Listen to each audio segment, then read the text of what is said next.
Now that our semester is over, I think I have a better understanding of the terms sex and resistance and how they kind of go together.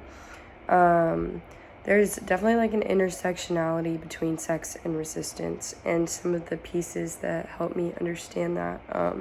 It's definitely one of this longer quote from Women in Berlin on page 42. She writes, "These days I keep noticing how my feelings towards men and the feelings of all the other women are changing. We feel sorry for them. They seem so miserable and powerless, the weaker sex. Deep down, we women are experiencing a kind of collective disappointment. The Nazi world, ruled by men, glorifying the strong man, is beginning to crumble, and with it the myth of the man." And then she continues, "In earlier wars, men could claim that the privilege of killing and being killed for the fatherland was theirs and theirs alone. Today, we women too have a share." And so, like, when I'm reading this, like, the way I'm thinking about it and why it relates is because um, this is definitely one of, like, the more global pieces that we had to read. And in terms of sex and resistance, the women in that story faced a lot of things that they needed to resist against, as far as, like, being raped during the war and just going through kind of a lot more than what some of the men were going through. And it also, like, in terms of war, kind of relates as well. And then in On Tyranny, in the epilogue on page 117, he writes, "We will have to repair our own sense of time if we wish to renew our commitment to liberty."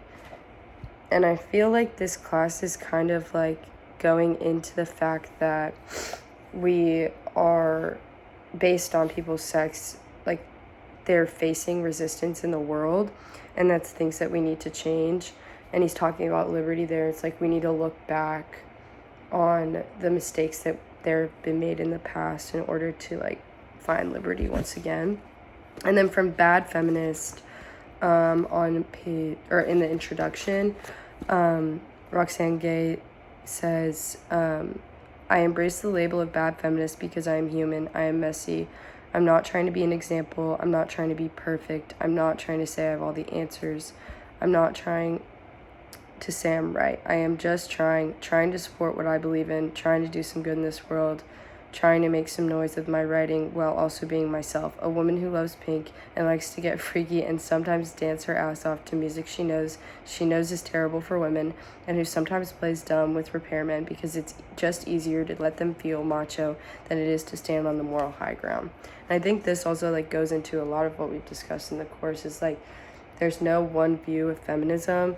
And we've talked a lot about feminism, but I think it's very, like, feminism obviously isn't just for women, and I enjoy this part of the introduction, and it helps me relate to sex and resistance because, like, there's not just one view of the course material, and I am going to use some of these insights and, like, being more open-minded, and how there's not really just one set standard to be a feminist or be inclusive.